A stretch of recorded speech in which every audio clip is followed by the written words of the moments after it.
Hi, this is Kylie Coo. Welcome. So today I'm going to be making this kind of vintage style journaling card that would be ideal for a travel journal. So if you're in the Mixed Media Emporium, then this month it's a bit of a wild card month in that you can do any of the prompts from throughout the year. I'm doing a little bit of a mashup, I suppose. This would fit the Paper Mania prompt and the challenge of paper embellishments, and it's also a bit of use your scraps. It would have also been the ATC, although partway through I realised that the piece of card I was going to use was actually bigger than an ATC, but I'll explain that when I get to that point. So let's get started. I've just taken one small scrap of paper, and all I'm going to do is to glue a bit of an old dictionary page to that. And the reason I'm doing this is I want to stamp a butterfly on top. I didn't want to do it just on the piece of dictionary paper. I wanted it a little bit thicker than that, so it would stand ever so slightly proud from the background. So just using basic glue stick to glue the two together. So I want my butterfly to be quite bright and shimmery, so I take my set of Coloro Pearl colours, which comes in gold and silver, and I start to just paint that on the background. Now I started with a light colour and got darker and made it more intense by using less water, and I actually ended up settling on the colour Inca Gold. Now for the background you could use any type of paint at all. You could use acrylic, you could use watercolours, doesn't have to be shiny. I just wanted mine to be quite shiny today and to stand out a bit. So you'll see I'm just working from the lighter shades to the darker just until I see what it is that I want. And there it is after I've built up a couple of layers of the Inca Gold, so much deeper in colour, more what I was looking for. So just making sure that that is fully dried. So I'm now taking my butterfly stamp, and this was just one that I bought as a single stamp from Hobbycraft a long number of years ago, and I'm just going to use my black Stays On ink. Now I'm going to give this a really good coat because some of my inks are getting a little bit past it, but this one just had enough ink in it, but giving it a really good cover. And the other reason for doing that is sometimes on top of paints that are iridescent or pearl-like, the ink can have a little bit, it kind of sits on top of it sometimes rather than being absorbed into the paper. So I wanted to make sure it was nice and thick. So giving that a really good push down, very firm. I was standing up to do that, and that's not a bad stamp at all. I'm quite happy with that. So you can see that the gold will shine through that, and again I'm going to give that a dry. It is a permanent ink, but just going to dry it to make sure I don't smudge it. So I've now got an offcut of a piece of watercolour paper. You see it's about 2 3/4 inches by 4 inches. I had originally, when I picked it up, I thought it was ATC size, and as I started to work with it I thought no, it's a bit bigger than that, but I decided to leave it at this size because this is a journaling card rather than an ATC, though I could have cut it down to make it that. So I will at some point cut the corners off, but I decide that what I'm going to do is to stick down a little bit of background collage to begin with. So again, just using a few scraps of paper. I always like the bits on the sides of maps that have, you know, a bit of the kind of grid or the information about the place. So I'm just taking a little bit of that to begin with.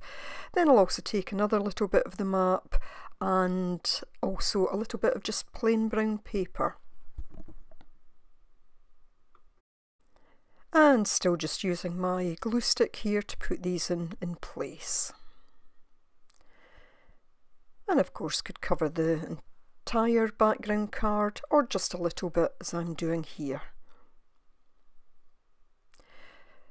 So I like to use maps, and I think they're especially good if making something for, say, a travel journal.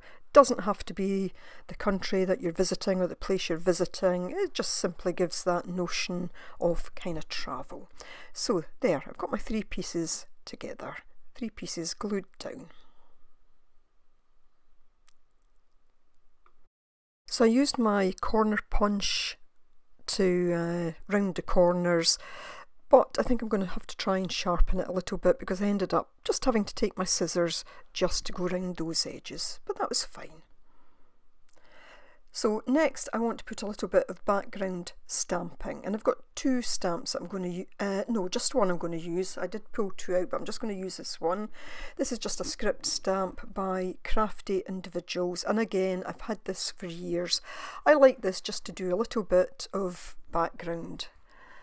And yes, that is some little beast that appeared from somewhere that's lying on my piece of paper. Unfortunately, it had passed away, so it's now back in the garden.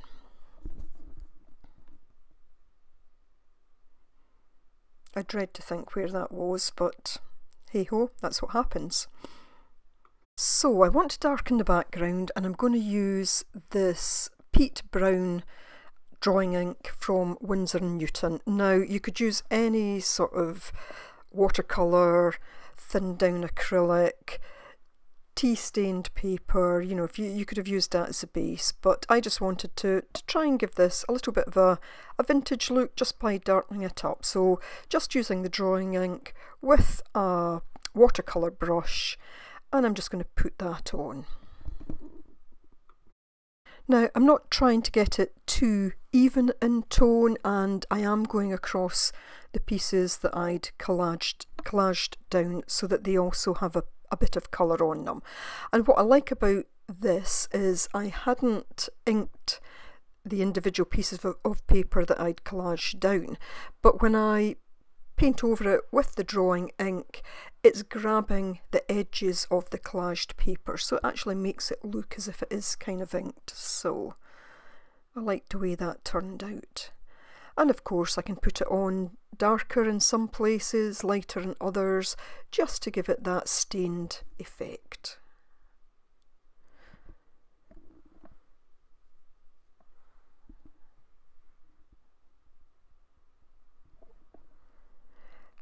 Once I've done that, I'm just going to take my black StazOn ink again and just go around the edges of the card, and that just helps everything pop that little bit more.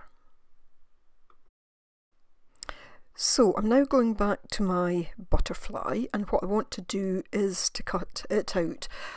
The way I'm going to cut it is, it's kind of like a fussy cut, but I'm going to leave a little bit of a border round the edge. So I'm just taking the excess off to begin with, and then I'll just start to cut round, but you'll see I'm just leaving a tiny border.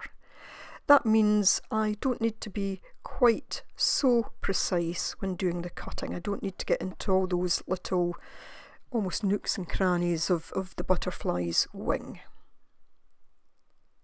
And I quite like the effect, and you can see that that's actually picking up the light quite nicely. Now, once I've cut that out, there's a couple of different ways you can do this. You can take your ink pad and just go around the edges, or you can take a pen, something like a Sharpie, felt tip pen of some description, and just go along the edge, and that way you can get into the little corners that are sometimes a little bit more difficult to get into.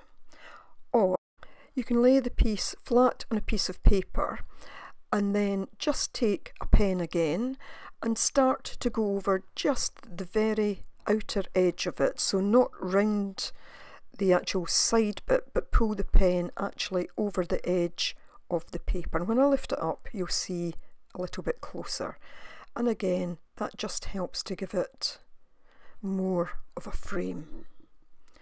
And that's what I do with this one. I go all the way around it. Now this should stick with a glue stick, but I'm just going to take this slightly heavier wet glue, slightly stickier wet glue, and just make certain that this is fully adhered to the background card. So just put a little bit on there, and I'm just going to spread that out with my finger. Once that's done, I'm just going to stick it in place on the card. So just looking at where I want it, and then I'll push it down. I tried to make sure that there wasn't so much glue that it came out the edges, but just trying to make sure that that's now firmly in place.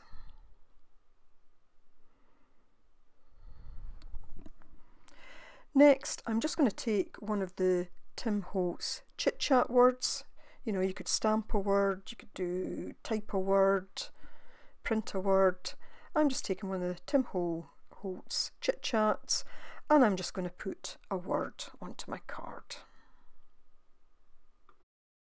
So I've chosen adventure, but I'm just going to run it over my glue stick because I just want that again to be fully adhered. Sometimes these don't stick so well, and given that I've had them a while, it's probably not surprising.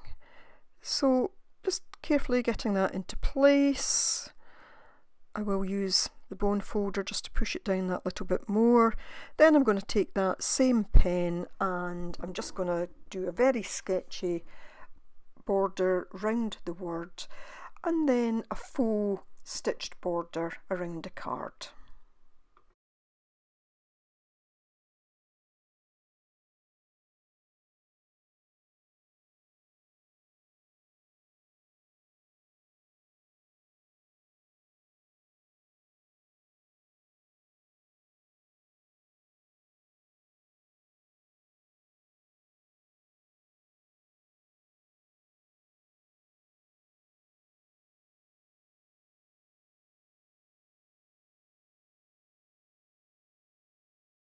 So this card would be suitable for any junk journal, but I think especially a travel journal. But it could also be used as a kind of frontispiece for a journal, and I'll show you that in just a second.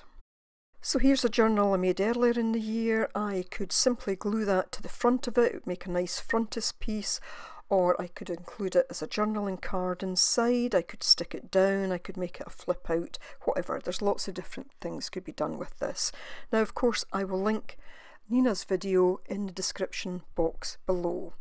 But just to let you know, if you are in the Mixed Media Emporium, this is our last prompt related video of this year, but obviously you can go back and do any of the prompts and keep sharing your work in the Facebook group. It's been an amazing year in the Mixed Media Emporium.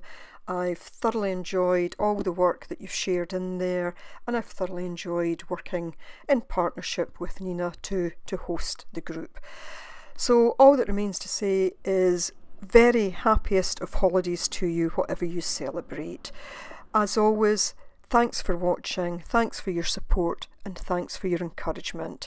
And all being equal, see you in 2021. Bye for now.